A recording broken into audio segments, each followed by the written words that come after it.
the Kingston and Quinte area Citizens for Accountability. Just here today in the, well, basically it's a little town of Ameliasburg. Now, Ameliasburg, Ontario is about 15 minutes south of Belleville. It's obviously in a very rural area. It's Roblin Lake. If you look around here, there's, you know, it's a nice little place. But today there is a public, it'll be the third public community meeting with the Highland Shores Children's Aid Society. The last two meetings I attended, and there's a question and answer session and so on, so we'll try it again. I mean, the last couple meetings, the questions and answers have been okay. I've got to ask questions to Mark Kartusch specifically. So this time we'll see. Doesn't appear to be very many people here, but there isn't very many people at any of these meetings, and I'm going to lightly express my opinion on this, being that the reason why these meetings are set up in on a random Wednesday afternoon, not in a Belleville town hall or anything like that, or random Tuesday, sorry. No, it is Wednesday. Random Wednesday, Tuesday, whatever day it is, in a random hall in you know, I'm not going to say the middle of nowhere, but definitely in a rural area. My theory is to make it so that there isn't an enormous wealth of people, because the more people, the worse it could be for the society. That's my opinion, and we'll see how it goes. Standard presentation that we're doing across the board, but you know, I might modify that a little bit to, you know, because really tonight is about answering questions that you might have. It's about sharing some information. It's about, but also having a chance to respond to the questions that we might have in the community. So I'd like to welcome everybody. My name is Mark Kartusch. I'm the Executive Director for Highland Shores Children's Aid Society, which is in fact now the Children's Aid Society that is responsible for this area. So on April 1st, we came together, the Prince Edward Children's Aid Society and the Highland Shores Children's Aid Society amalgamated legally, and we're continuing to move that forward. And again, just a bit of history. Highland Shores is really only a one-year-old organization, because last year on April 1st, that was when Northumberland Children's Aid and Hastings Children's Aid amalgamated to become one. So we've from three have become one now in about a year and a little bit. So we're happy to be here today to talk about it. Also, I'd like to introduce a few people here. Darcy French is our board president. No, that's for Highland Shores. We also have Marie Cragen and Lynn Thibault, staff from the Prince Edward office. Brad Bain I'll be introducing, and he'll be coming up in a moment. He's the interim director of service at and is located in our Picton office. And Bonnie Paragard is our communications person, and she's the person that helps set us up. Welcome, come on in. We're just doing some introduction. No, yeah, that's right. That's right. We're doing that in a moment. But so I do want to welcome you. This is actually the fourth meeting of the 5 meetings that we're having throughout the county. We started off in Picton and had a couple meetings there, one in the afternoon, one in the evening. We had one last week in Bloomfield, tonight here, and then next week we're in South Milford. So I keep forgetting where we are. So tonight is about trying to answer some of the questions that I know many of you have, and it's really in follow-up to some of the things that you've been reading in the newspaper or heard on the radio, perhaps, and that dates back to some of the situations that happened at the Prince Edward HSCAS involving the abuse of foster children in our care. Back when we had our press conference in December, Darcy and I wanted to come out on behalf of the Society to really talk a little bit about what has happened and try and be very open about it, and quite frankly to apologize to the children and youth who were affected by those terrible events. Children relied on us to protect them, and they experienced harm at the hands of their foster parents, and that's something that we genuinely and sincerely want to apologize to each and every one of them. There's a breach of trust that they've experienced, And that's something that we need to correct because it's had such a devastating effect on their lives. I also want to recognize those members of the community because you rely on us to protect the children, both that are living at home and that are in our care. And we let you down. And for that, we are truly sorry.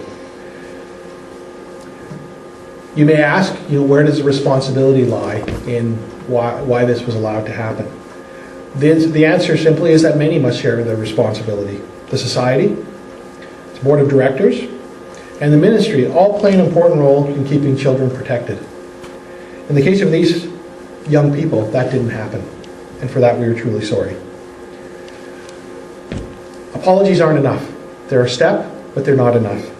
And I want you to hear about the actions that we've taken since then to fix the problems that have contributed to these events. Over the course of 2012, staff from the Ministry of Child and Youth Services, as well as outside consultants, did a thorough review of many of the practices at Prince Edward Children's Aid Society. As a result of those reviews, it was determined that some society practice simply did not meet ministry standards and guidelines. As a result, staff were given deadlines by the ministry to correct those practices, and much improvement has taken place. So just to put a context behind it as well, when there were these incidents came to light in late fall of 2011, and it was at that point that the ministry became involved with Prince Edward Children's Aid Society, and that's quite frankly when the changes started to happen, very, very shortly thereafter, about trying to correct that. And it's throughout 2012 that activity continued. It was in October of 2012, early November of 2012, that we started to come together as one in Highland Shores. But these are some of the things that were identified in the reports from the ministry. I want to share those with you and then speak to it again about what we've done in the meantime. So there was incidents of poor record keeping, an inability to critically assess risk, and that's one of our jobs, is to assess the risk of children when we go into homes, including foster homes. There were problems in the relationship between the departments and the executive director. There was errors in the applications of the licensing requirements. There was allegations of abuse in a home that were not formally investigated. There was continued placement of children in a foster home that was coded as high risk. One of the investigations of alleged sexual abuse in a foster home was not done in compliance with the standards that govern our investigations. The open protection case, there was an open protection case with no documented monthly home visits. There were situations where we placed children who had some significant difficulties in foster homes or major issues in foster homes without advising the foster families of that. There is an allegation that the society placed children in foster homes without doing record checks with other CASs and in other jurisdictions. And there were sometimes ineffective responses to calls placed to the society after hours. So we have an emergency after hours system that extends beyond our normal business hours that each society has in the province. So those were the areas that were identified by the ministry.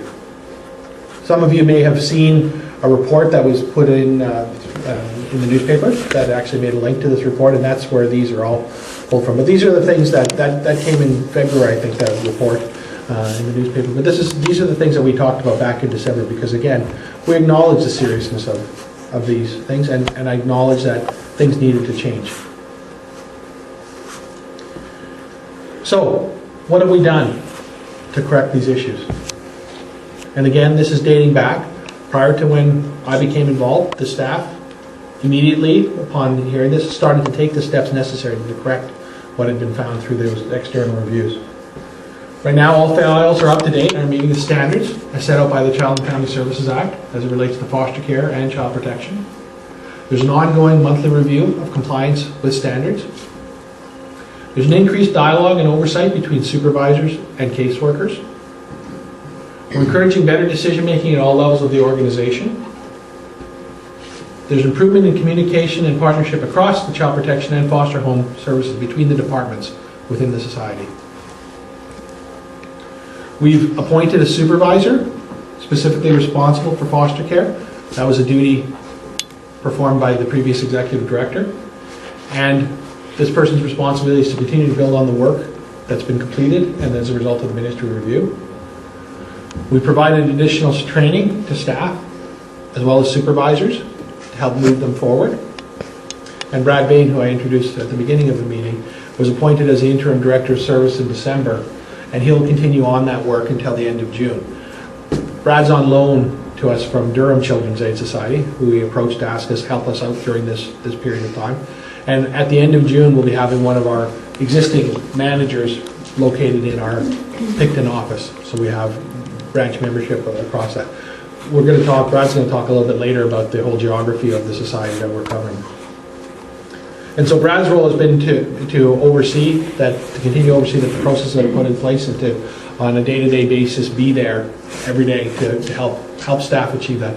But I also want to make sure that I really point out the level of commitment that staff have made right from the start. When I became involved, it would have been basically October when we started to have some conversations, and it was in November then that I formally took over as Executive Director of Prince Edward at that time until we merged on April 1st. But right from the start, I was impressed with the staff's willingness to acknowledge that there were problems and that there was not a defensiveness or a lack of acknowledgement of the issues, that in fact they've moved forward, acknowledged it, and have taken steps to really embrace the changes that need to be made and to move forward with the amalgamation now with Highland Shores. So, again, I think it's important. That would be an expectation I think that we would all have and be disappointed if it wasn't the case, but I think it's also important to recognize when it is the case that that's in fact what's happening.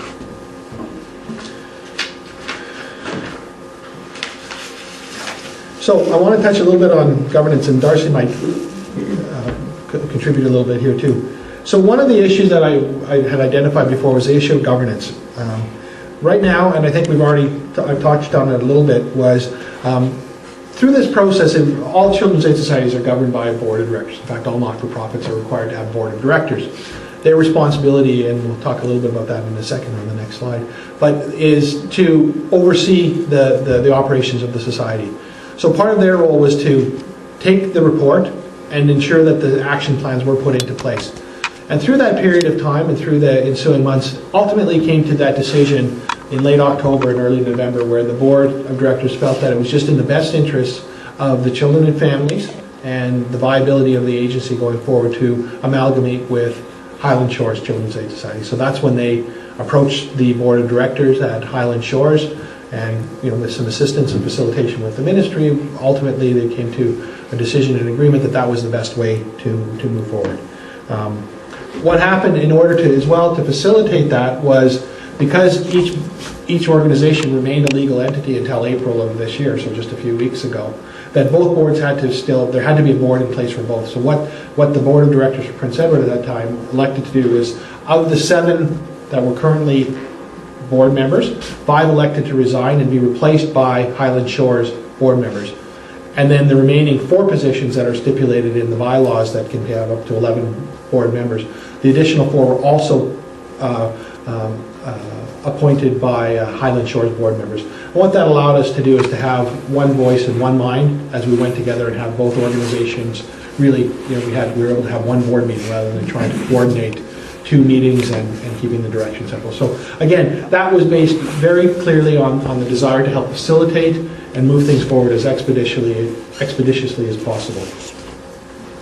So right now, so we had, as of April the 1st, here's our board of directors. Elaine Phillip was previously on the CAS board. There was an additional Prince Edward member, but because Highland Shores board was fully constituted, once we became one, there wasn't enough room for one of the people from the Prince Edward board. So Elaine Phillip continues on. She was the previous board chair of Prince Edward CAS. We also have in our the bylaws for Highland Shores 3 appointees. One comes from the Tyendinaga Mohawk territory, which is abuts us here. We also have an appointee, Eric Crow, from Alderville First Nation, which is just north of Coburg.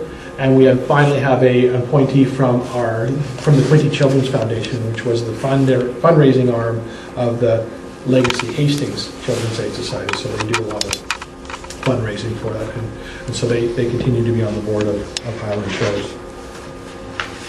So some of you may volunteer on boards within your community, and you know the importance of board governance. The role of the board of a Children's Aid Society is of utmost importance. The very nature of governance leaves little question that ultimately it is the board of an agency that is accountable for all aspects of the agency performance. Increasingly, the public is looking to government to demonstrate the results that are being realized for public funds. The public expects boards to demonstrate accountability. Increasingly, boards of directors are expected by both government and the public to not only understand the performance of their organization, but also to be driving continuous improvements and to be transparent in the results that are being delivered. Increasingly, boards are expected to balance expectations related to provincial priorities, targets, and standards with local circumstances and needs.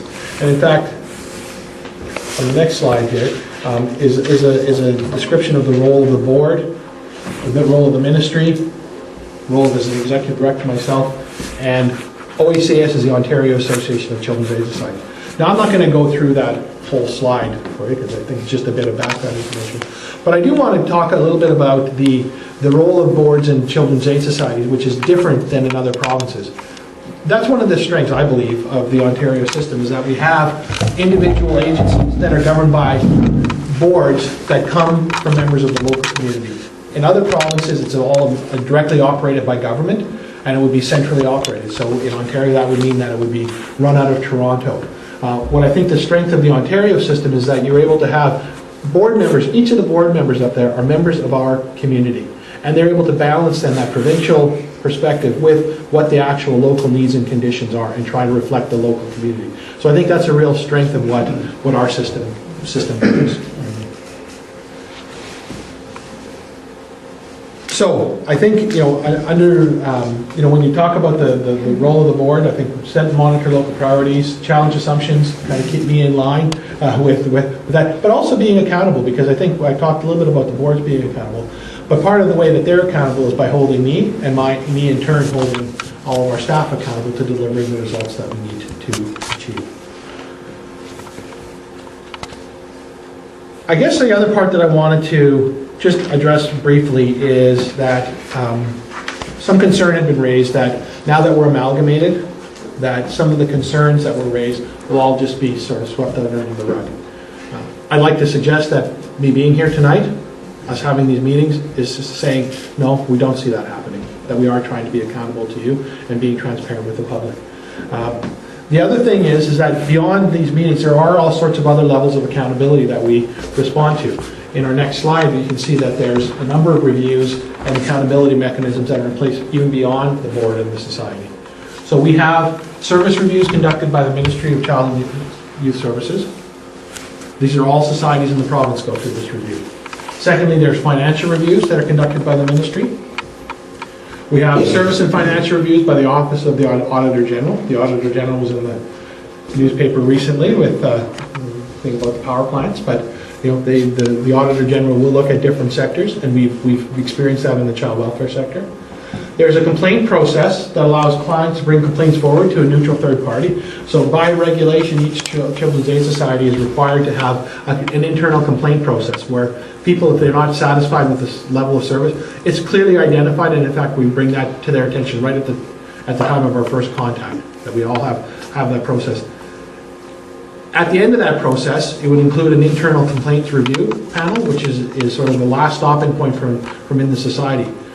After that, then this is where that Child and Family Services Review Board can kick in. So if you're still not satisfied with the response by the society, then you can go to this external board.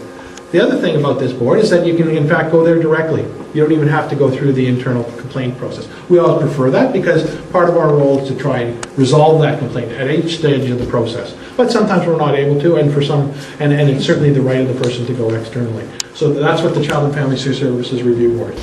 There's advocacy service for children and youth through the Office of the Provincial Advocate for Children and Families.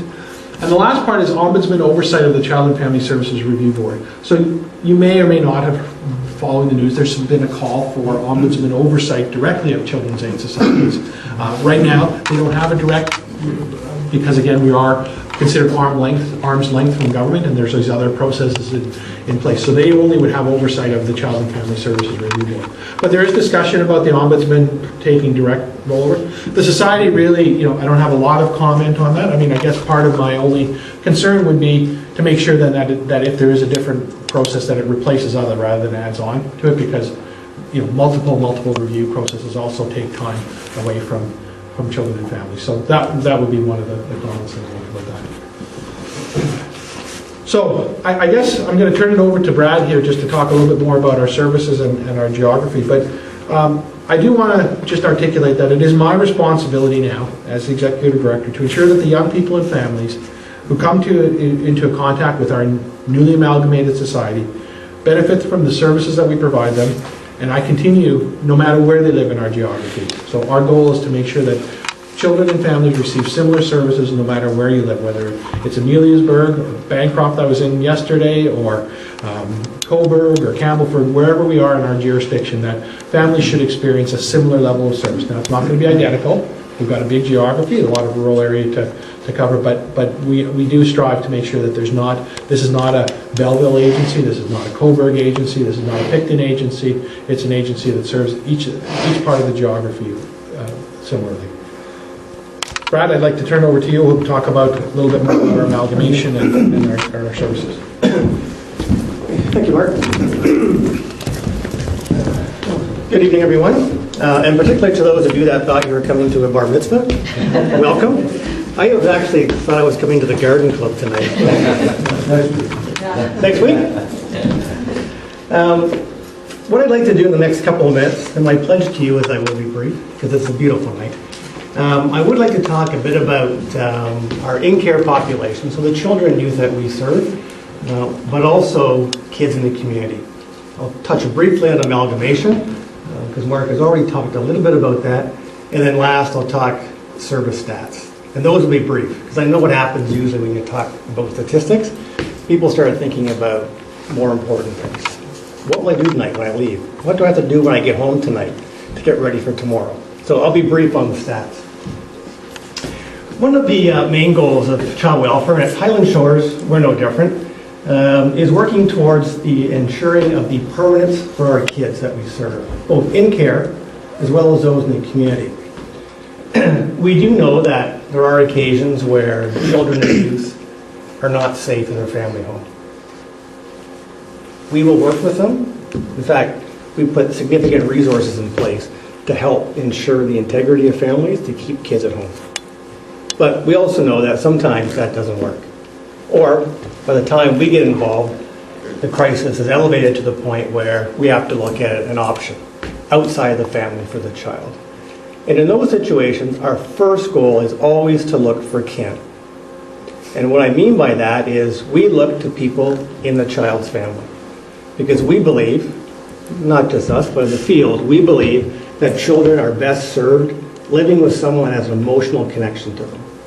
So we will look towards a non-custodial parent.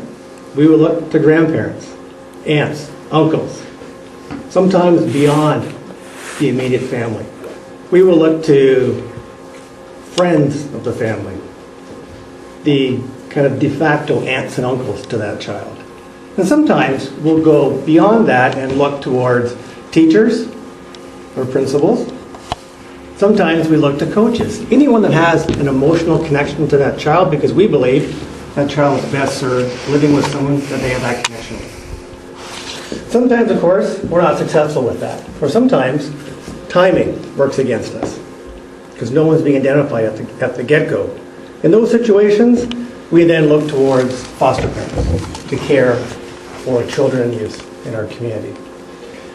I certainly don't want to minimize what has happened in the last year or so within the Prince Edward County. You follow it in the press. But what I do want to share with you is that we have very, very many foster parents who are compassionate, empathetic, caring, and voluntarily open their homes to children of our community. And for that, Our doors open. We want your feedback as we start to move forward. We want to continue to strengthen the services that we provide to our children and families. We rely on you to give us that feedback, and we want to hear it from you. So as time goes on, if you have thoughts, you certainly talk with your friends and neighbors about things. If there are things that you think we can benefit from going there, we want to hear about that. I can hear about that directly, or anybody at the society can just give us a call. Part of that, though, is to turn it open to you. We've given you a bit of a presentation of some of the information that we thought was important that we're sharing with everybody. But part of tonight is also having a conversation with each of you. You've come out tonight, you've chosen to come out tonight, and we thank you for your interest in doing that. And what we want to do is to be able to give you some time to be able to ask any questions that you feel that you have on your head that we'd be more than happy to answer. So I'll open it up to the floor to answer. Go ahead.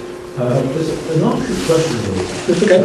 Really, the two in the county versus 2% and regulation. Yeah. And it really involved us up on the road because we have two high-risk group homes within basically less than half a kilometer from where we live. Right. And our neighbors are exposed to a lot of petty crimes and serious crimes as well as vandalism and stuff like that. And we understand that Children's Aid is the legal guardian of some of the clients of the treatment centers. And what we're finding very frustrating is trying to find somebody accountable to us as taxpayers and victims in this whole situation with racial treatment center use. Okay. We understand that the protection of the young people, that's the front. At a certain level in society, when the rights of one group infringe continually and constantly on another group, there should be a series of regulations and protocols in place that both groups are protected.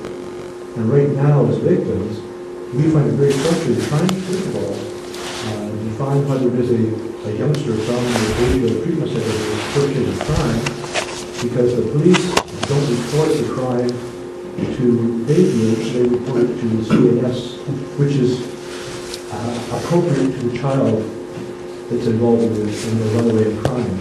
So they would file a report not with the local here at all, but probably the child is a ward of the CAS from Picton Ontario. That's the and there are background nonsense. Not nonsense. The nonsense is that there isn't any communication between the CAS moving provincially or nationally at all to come to the rescue of victims. Not the youngsters, but the people that the youngsters are in fact victimizing. So this is my concerning question to you. Is there not some responsibility as the legal guardians of these youngsters to put in place some regulations and protocols that protect us as well?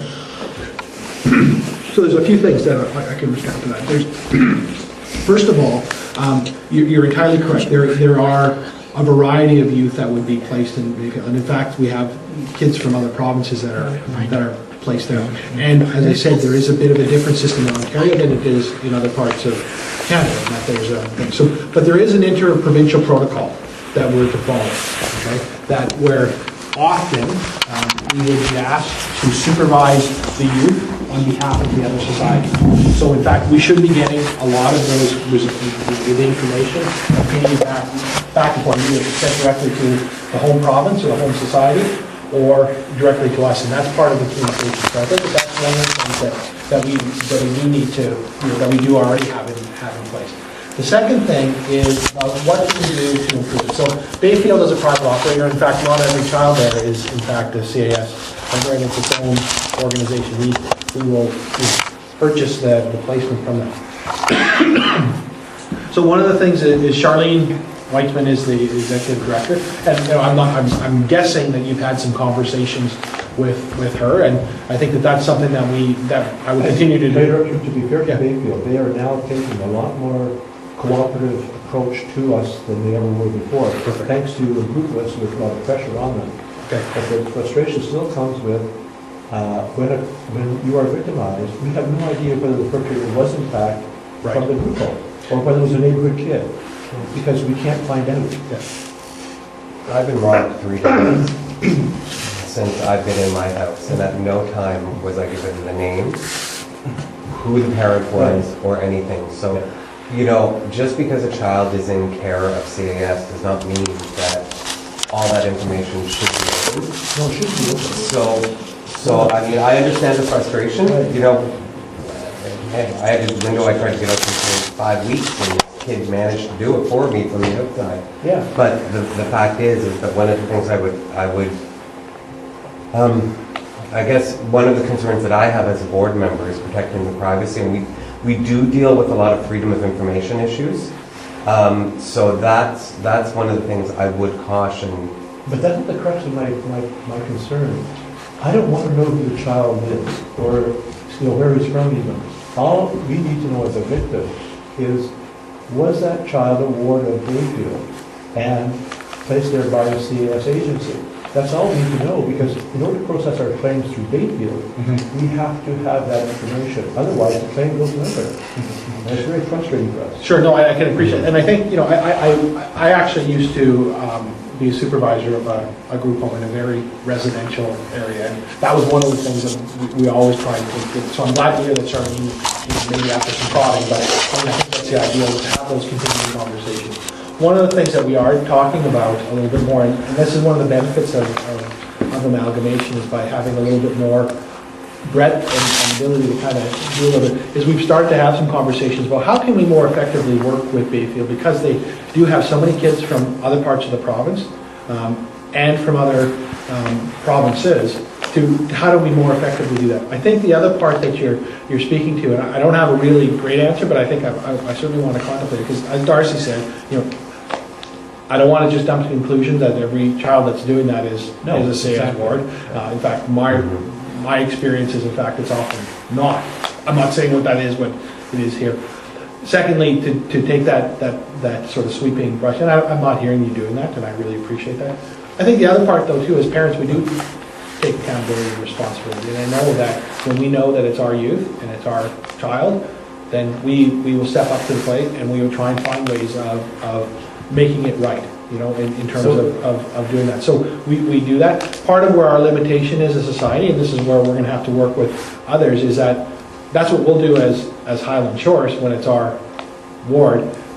We can't promise that on behalf of another. We're acting as their agent, is really what it comes down to. So we can cajole and talk about what our expectations are of that, and I think there probably is a better way that we can follow up with when there are concerns from members of the community in around the Bayfield area. I'm assuming Bayfield is privy to the same confidentiality that your agency is too.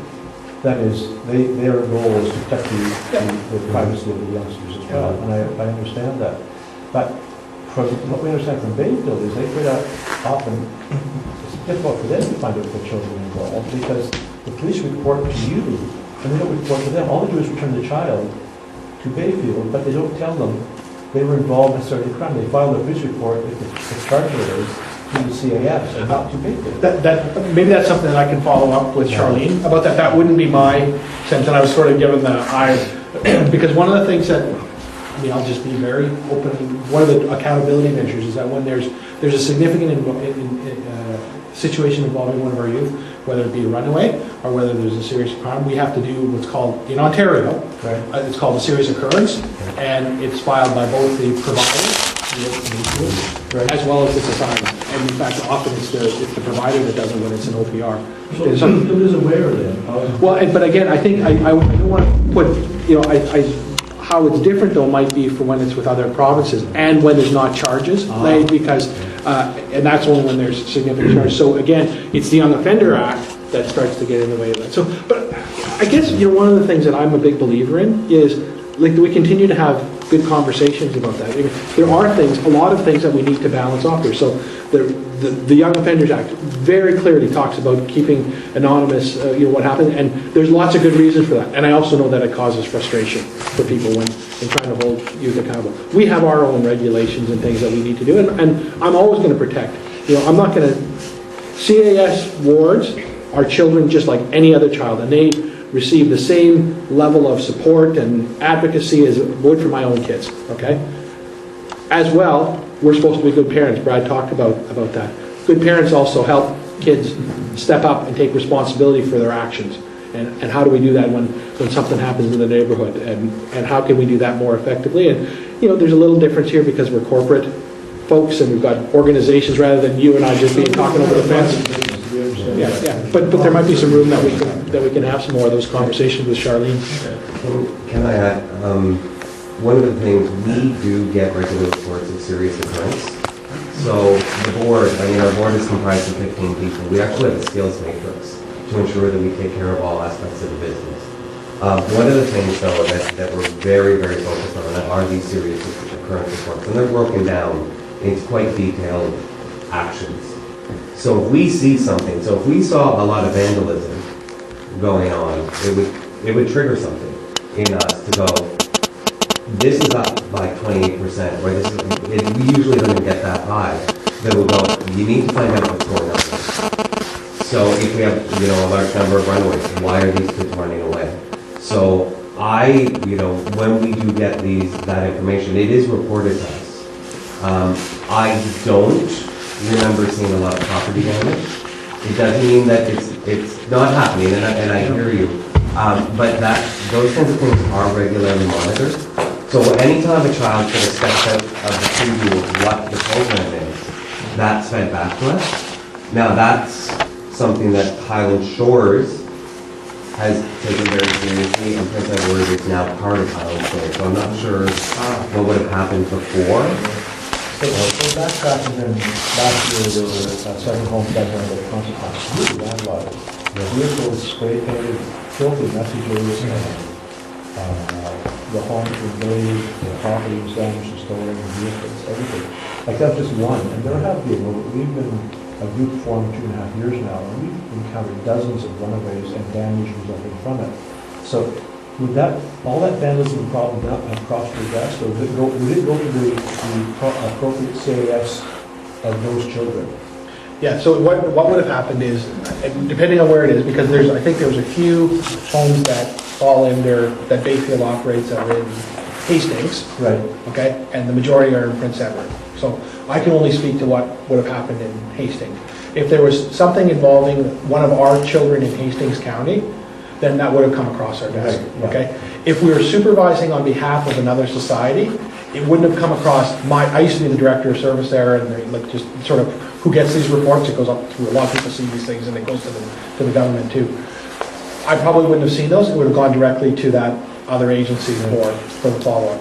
And in fact, some agencies they supervise that child or youth themselves, and which means we would have had nothing to do with that. We would have had no... This is the point of my question tonight, is that from the victim's side of the coin, it's very frustrating when you people, for example, and it was not your clients who were involved in this, obviously, but when we're victimized, we see Bayfield as the focus of our attention. Right. And then when we deal with Bayfield, they give us the problem that, well, we don't know whether these kids lived or not. They ran away, Right. but the police report might be filed up in Timmins. And what I'm suggesting here is that as a group, you must have a communication system within the whole province of all CASs, do you not? Yeah.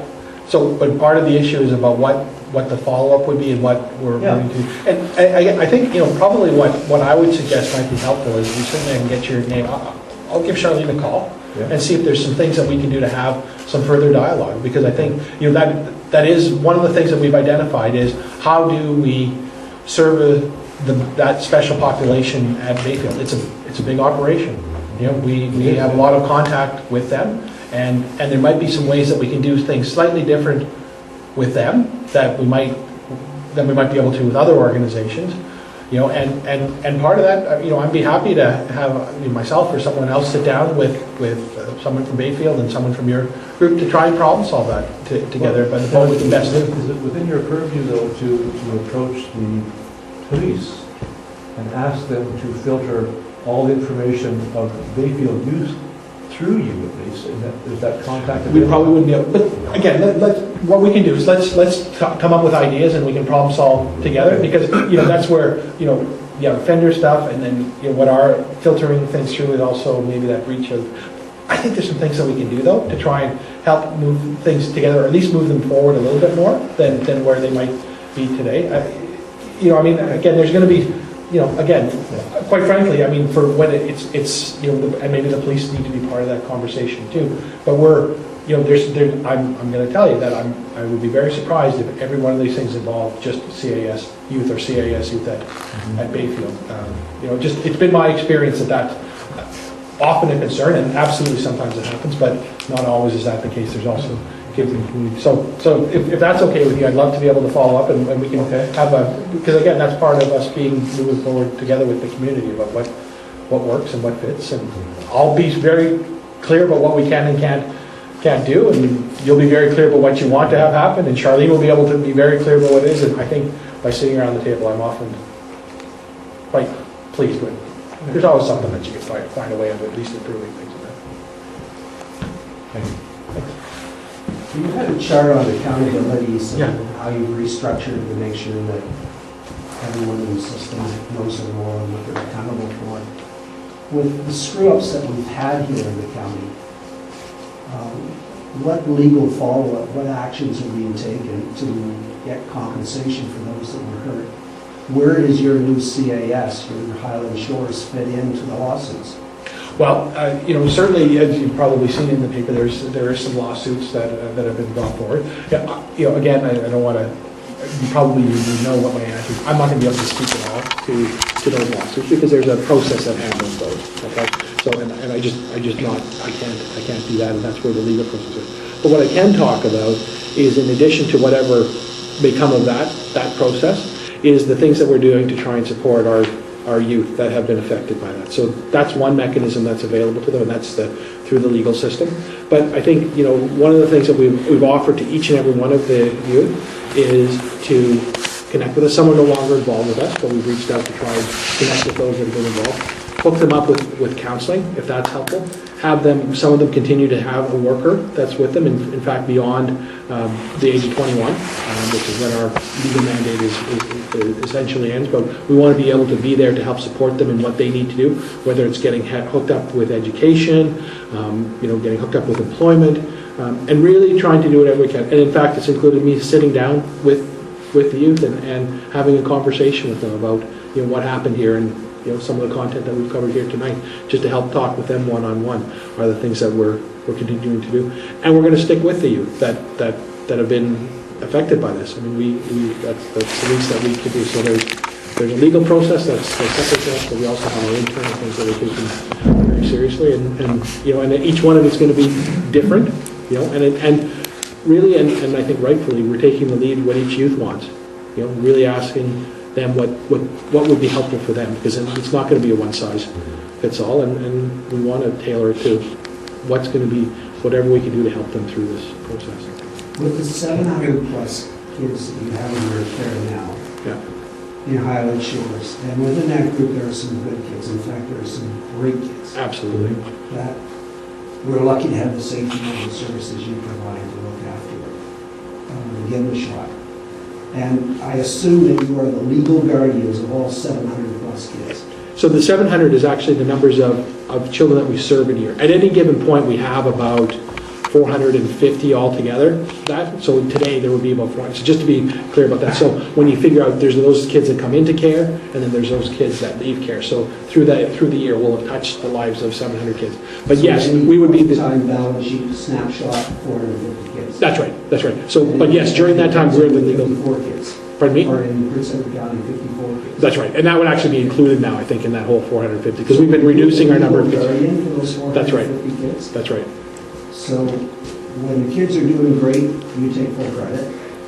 Well, we try to give the credit to the youth, because that's really Are good you the work. wallet for the foster homes? Do they receive their checks for the support of the kids from CAS? That's right. So you have that role as well. That's right. And what do you do when kids are troubled? Where do you send them?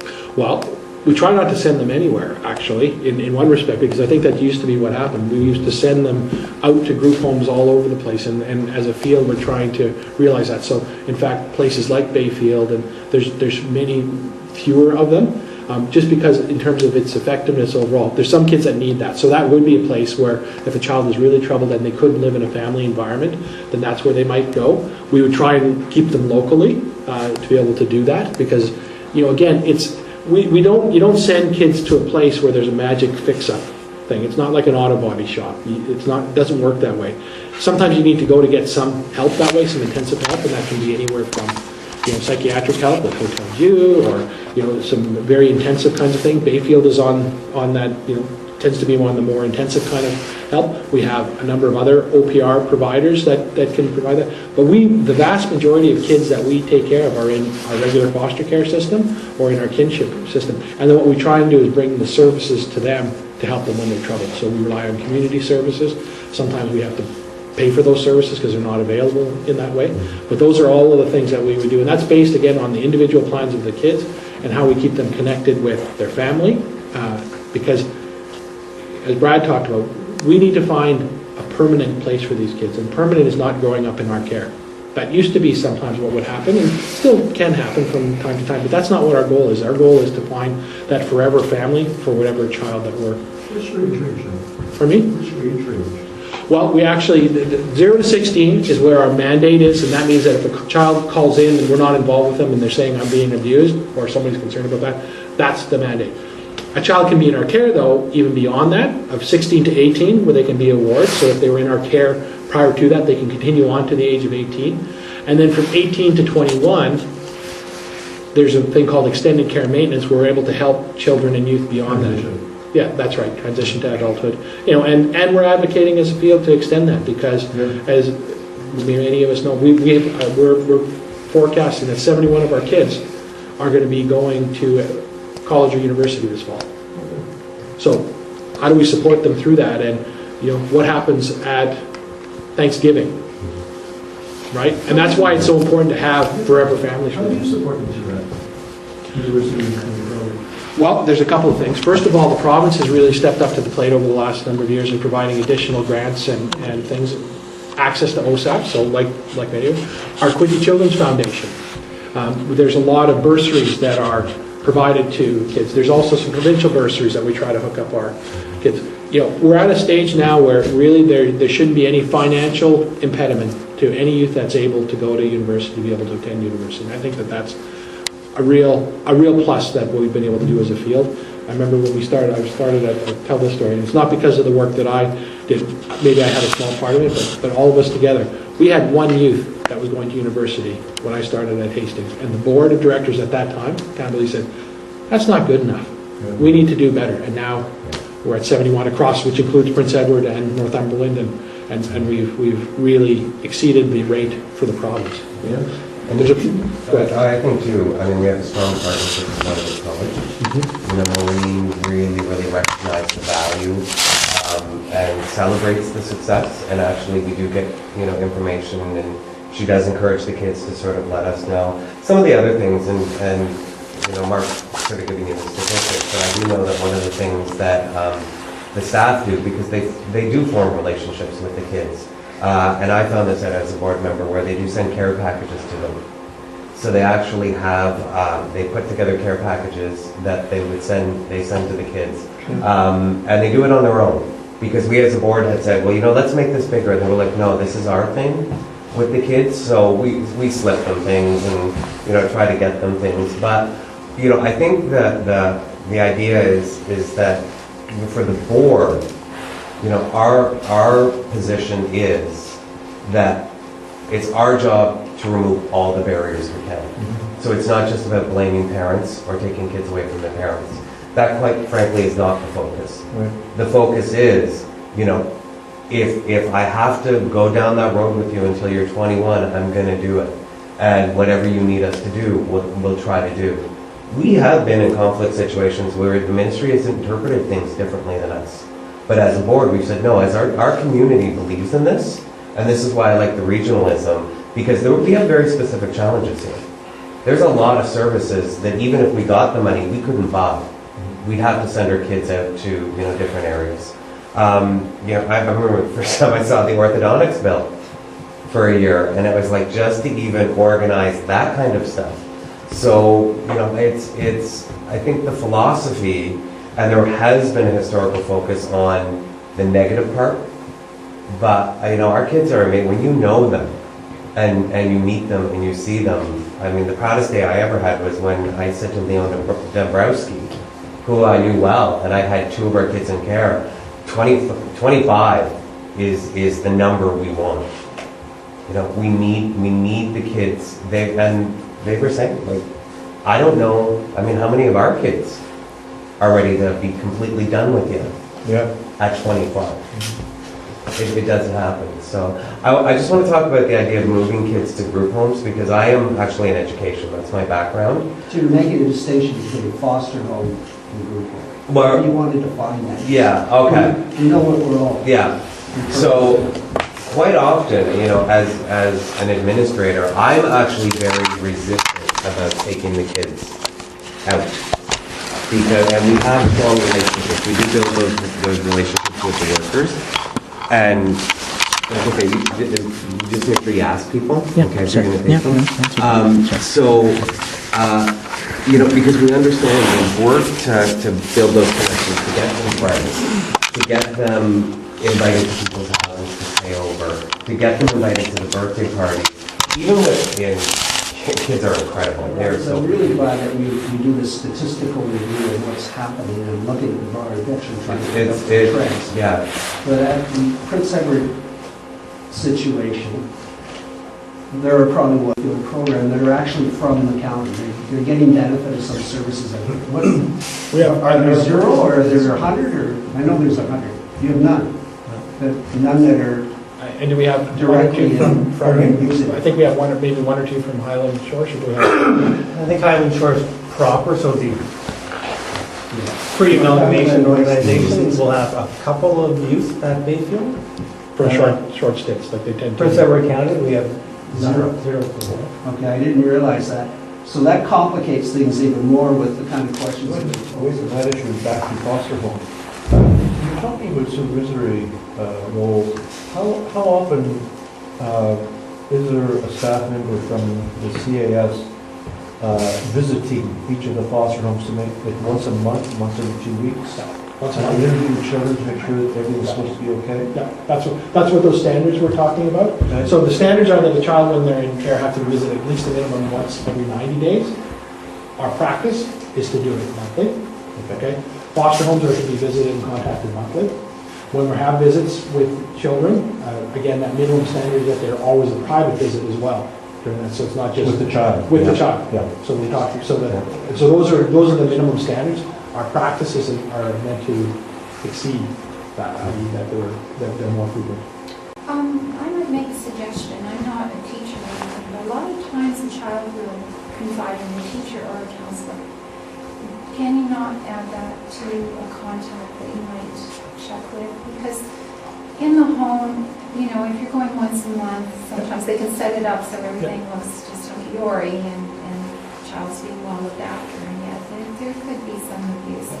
And then the child may be too afraid to say something to you, but at school sometimes they let something out to their teacher or their counselor.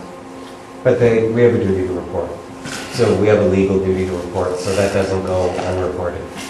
So if anything that a child discloses to a teacher or any staff member, we have a legal obligation to report it. Furthermore, we also are, under the Ontario College of Teachers, obliged if we see something in the community and where a child is at danger, we have a duty to report. So Does that apply and then to that- a citizen as well? Yep. depends on your profession, yeah. Well, in fact, Yeah. everybody's required Yeah. to think. There's penalties though, Yes. that come for people in certain professions, including Yeah. the teachers. So Yeah. you have a moral obligation, everybody in the community, and that's part of what don't forget to call us, and that's part of that moral obligation. But for teachers, counselors, Yeah. Even lawyers, this is There our is a distinction between the concerns of Babe and the concerns of Picton. Because you talk about they and this and that and so without making that distinction. And as a consequence, we recognize your problems up here easily. But we had our problems in Picton with the former executive director. And when you went through your list of all the faults and all the things that were wrong, in each and every case you could ask the question, why? Why and how? Why did the ministry not do this? How was this allowed to happen? And I'm talking specifically about the Picton issue. And so my question now is, the former executive director, were there any sanctions imposed on him other than termination? Do you know? I think one of the things that, I understand your question. So I'm going to be truthful right now. I'm going to dance around it a little bit. Because I don't think it's appropriate for me to talk about. Okay, I accept that. So let's go on to the next question. Okay. Assuming there were no sanctions other than termination, therefore it's safe to assume that he can apply anywhere in the province of Ontario for another job doing the same thing. Sure. But as with anything, So, I are mean, you as an executive director, are you certified? Are you licensed? Is there a governing board somewhere that says, yes, Mark, you've reached these things and therefore here's a certification? And does our former executive lose his certification? so there's not, in the child welfare system, there's not a certification like there is in the teaching profession or medical profession or law profession. That's not in case. It's like many other places of business. Majority of places don't have certification for CEOs or executive directors, because that's, executive director is our language. I think it's a little more appropriate than CEO, but CEO is really what it is. So that's where it is. Where that comes in, though, there is one section of the Child and Family Services Act that talk about the appropriate level of qualifications that need to be required, so a certain level of education and experience, and if it's not met, then it requires additional ministry approval, the regional director.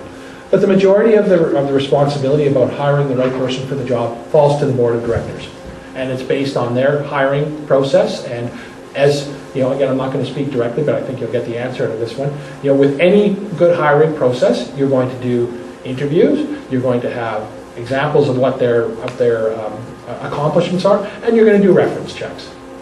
And child welfare is a small field, Ontario. So, I mean, I think that's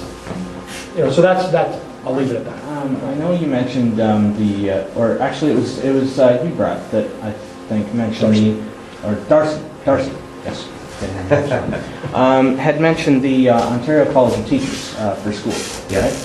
Now, and Mark has numerous times, I've asked you this question twice now in different forums about the Ontario College of Social Workers and Social Service Workers, whereas you've actually stated now that the term social work does not have anything to do with child welfare because of the fact that there was a law that was brought in place in 2002 called the Social Work and Social Service Work Act of 1998.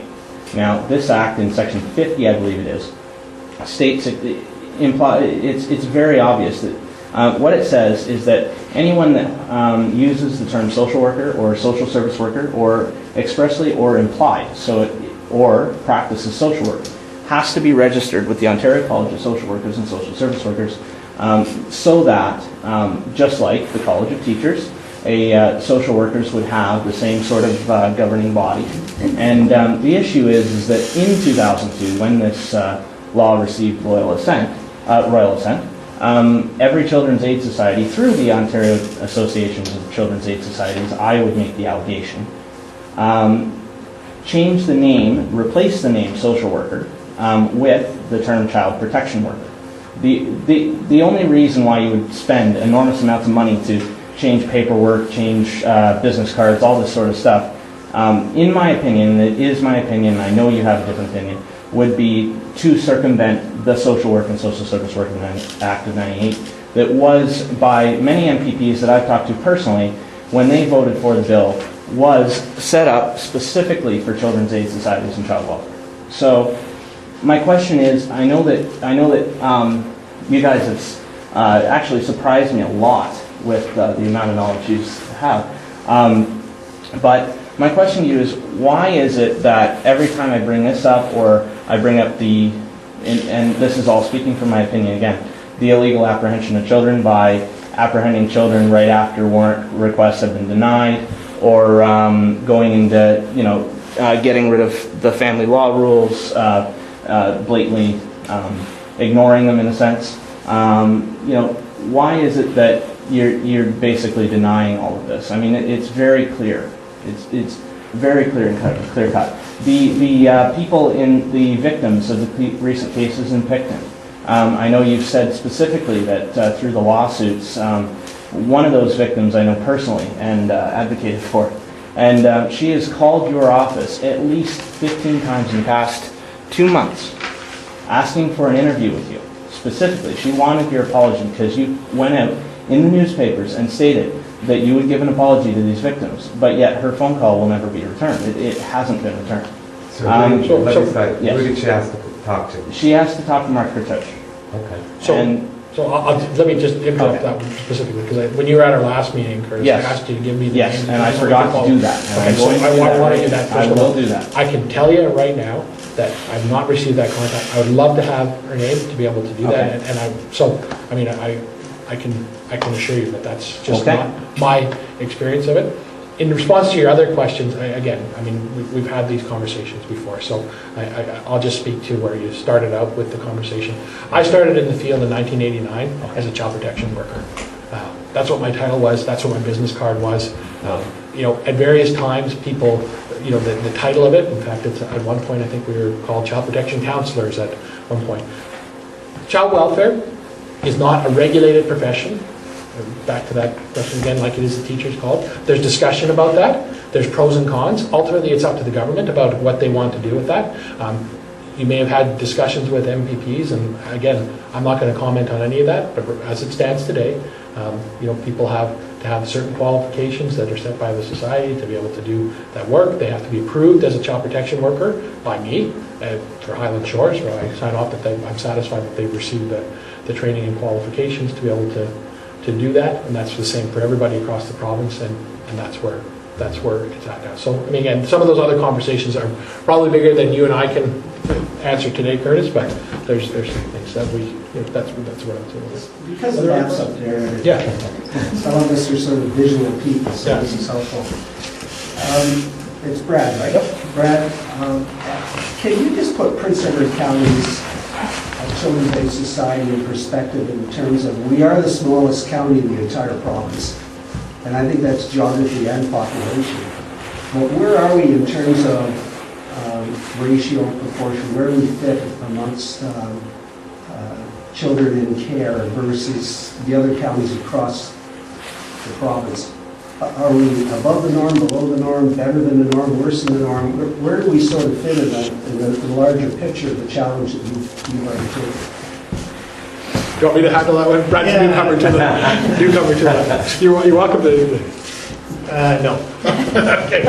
So I would say to you that it's a bit, depending on what lens you're looking at, there's a bit of a different kind of picture. So within the county, there's a fairly, and I'm sure you'll be aware of that, a bit of a disparity in incomes. There's a lot of high income and there's a lot of low income, and that's a little bit different than other parts of the province, right? There's just a little slightly different. Certainly in terms of our child and care population, some of our lone parent families, and in fact the new funding model that we're about to, or in fact has now been implemented as of April 1st, starts to take that into account about where do societies map out according to certain criteria. So in fact they look at child population, the lone parent families, I'm trying to remember all the things here. There's 5 factors. Remoteness, so that's the geographical size. There's something else about, income, low-income families, and remoteness, and Aboriginal population. So those are the 5 factors. And they found that those correlated most likely to what might be with service. So on the majority of those factors, in fact, Prince Edward, not unlike Hastings and Lennox and Addington when I last looked, child and care population a little bit higher, some of those needs a little bit higher than the province. So our proportion then of the funding then actually. So one of the things that we have in our list here is one of our most important people in that system about the kids that go on to adoption. Reading but it's not that kids cycle through the system. So what will happen is that we have a number of kids that come in, and we really have kind of 2 main ages of populations: infants 0 to 2, and teenagers. Those are our highest number age range of admissions. Many of them will come in, and many of them will go home within, especially the 0 to 2s, within a couple of months, 0 to 6 months, and then they go home, or we make a decision because it's so crucial, and in fact, the legislation talks about that the timelines for children under 6 are half that of where we have to make that final decision. They either got to go home and stay home, or they ought to move on to a permanent family, like an adoptive family. So there's a lot of work that way. So there's the vast number of kids when they come in. Most family kids never come into our care that we work with, by the way, right? The vast majority of families that we work with never experience a child coming into our care. Of those, though, some have the infants and the teenagers that come into care. Most of those are of shorter duration, probably within 6 months. However, once it starts to get beyond the 6 months to 1 year, then that tends to be where it takes a little bit longer, and that's where we have to look at, especially, that's where adoption starts to kick in, or some of the more permanent plans. Not always, we have to look at each case, but the vast majority. So then, we've got a number of kids historically that have been in our care for a long time, right? So that's the other big group. So when we said the unfortunate side of the 71 kids that are going off to university, is we had 71 kids that are still in our care that are going off to university, right, rather than having exited out. So that's part of the thing. And again, that's where as a field, we really turned our attention about how do we make sure that we don't have kids. In fact, even redefining it, that we used to talk about permanency, that's one of our jargon words, but that means finding that forever family that child is always connected to, whether they live with them or not, but just somebody there. We used to say that long-term foster care was permanency. Well, it's not. Yeah. Actually, you answered my question in a way, but I was really asking, in a one particular foster home, how long would that youngster be in that home? Not in the system itself. Okay, but generally, we try and have them just stay in that home for the duration, for as long as they have to stay in our system. So ideal system, if a child has to come into care, where's the best match for that child? What does that child need? Most of the time, that would be a regular foster home, hopefully for 6 months. Okay? Sometimes, though, a child could grow up there. Okay? And some kids have stayed there all the way through their entire life. Or they may have started there and went to a different place and they've stayed there. Some kids, sadly, have had to go, and you've heard about that. And those are the ones that we really struggle with, that they've been through multiple placements. And that's something that we're always trying to be vigilant of. And again, Darcy, that's one of those things that we talk about and track, about who are our kids that are moving through different placements, and after they get, after their third placement, okay, what's happening with this child now? We need to do, something's not going right for this child, and bringing that extra vigilance that we have. And I think another missing piece that we don't focus on is that, and I have seen where parents have extended, where, it's worked out and it's been a 6-month agreement, and they work towards it, and then the parent says at 6 months, I can't do this right now. So I'd like to extend it for another 3 months, or I'd like to extend it. So it's not one-sided, because the partnership, it does work for some people, and they do want that support. So I have seen where parents have extended it for up to a year, beyond what was original, until they felt everything was in place. And in some cases it works, in some cases it doesn't work. How many of your clients are voluntarily placed by parents, and how many are forced or illegally by the court system? Well, I mean, there's really kind of two variations on it. So the majority of families we're working with, we work with voluntarily. And like I said, that the kids are not brought into care in the first place. Okay. For those children that are brought into care, the majority of those kids are brought in through the court system. We probably have about, let's say we have about 12 admissions on average per month in Highland Shores, and that would include readmissions of kids that may have gone home and had to come back in again. Of those, maybe 1 or 2 might be a temporary agreement where we have a voluntary thing. But I think I also want to expose, though, that just because we go to court doesn't mean that the parents aren't willing either, right? Sometimes it might be one parent's willing, one isn't. There's agreement. We work through the court system. We have alternatives to court, and like alternative dispute resolution, mediation group. So there are a lot of things that we're trying to do to work collaboratively and cooperatively with the family. So, but for the majority of kids that end up in our care do end up with the court. Again, that number of about 450, about half of those number of kids, maybe a little bit more than half, are what's called crown wards, which are permanent wards. So an order was made at some point in their life that they are not going back home to their. And again, that's one of the changes in the legislation, that has happened only in the most recent years is that there used to be two types. I'm getting lots of detail here, but one of those things still required access to the parents, so they'd still visit, but they would never go to home to live with that parent. But that actually got in the way of them being adopted. In fact, it legally precluded that.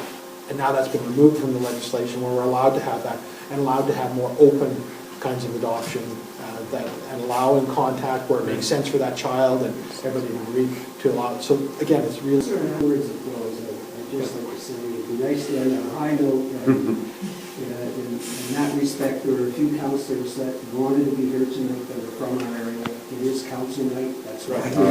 They wanted to be here, so it was important to them, and I'm glad that this is happening. We've taken the initiative of doing this across the county. You folks have great personal reputations. You run a good ship, and I know something can happen by tomorrow morning. It'll be in the paper, and all of a sudden you're in a different spot. However, you've got very dedicated people, and we had only, some of us had only hoped that Prince Edward County would have amalgamated when the first opportunity came around. Perhaps these things would not have been caught in time because they were long running by then. However, we have great hopes and expectations for the job that you folks are going to do for all this. Thank you. I really appreciate it. Thank you. And thank you for taking your time out tonight, because again, you've had choices, and I hope that it's been helpful. Any other feedback? We've got one more to go, and we always try to take a little bit of feedback from it. Anything else that we should do for next time? I think it is helpful for all of us to sort of understand the Prince Edward County fits into the scheme of things. And that little discussion at the end in terms of, the length of time and care for the kids, or the percentage of kids that we have in care, or, what are the key drivers? Are they broken homes, or abused homes, or is it alcohol, or what are the sort of the reasons that kids end up in care? I didn't get an entire picture of that tonight. Okay. It helps me have a better appreciation for the work that you're tasked to do. Good. I'll take that, and we'll put that, we'll find a way of incorporating it next time. Would Good. you be willing to hold other meetings in other cities that you got, other towns that you guys are dealing with, such as this? Because I know that this is a very good system to get in touch with the public.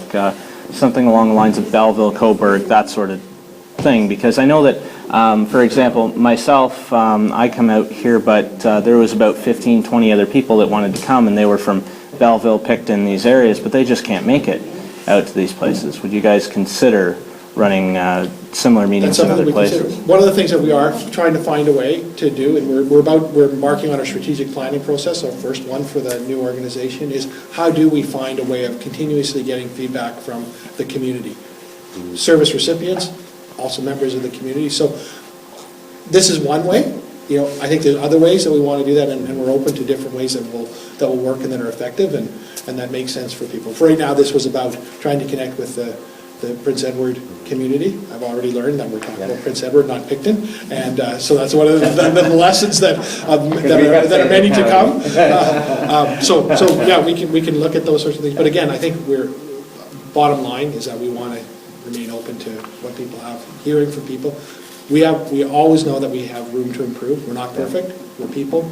This is a difficult business because we're dealing with people, and as Darcy said, but we are committed to always improving and doing that. So thank you again for coming tonight. Darcy, last word. Yeah, and Curtis, you bring up a good point about feedback, and just so you know, we do, and we didn't talk about this in the government forum, we do have advisory committees.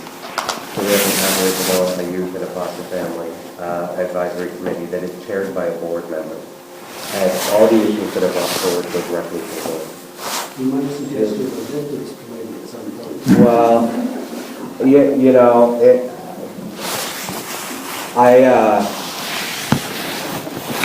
we'll do that one-on-one.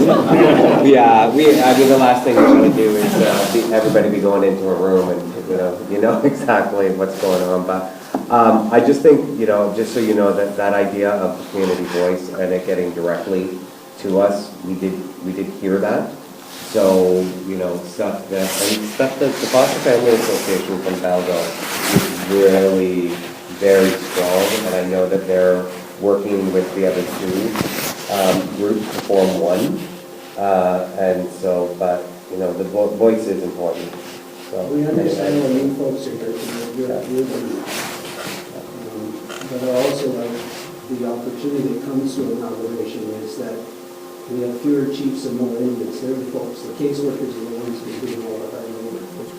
And what I understand is through this amalgamation, the caseworkers will all be there, but we'll be fitting out some of the management by the Indians. It's been done. So that's promising too. It's a tough job, but it needs to be done with preference.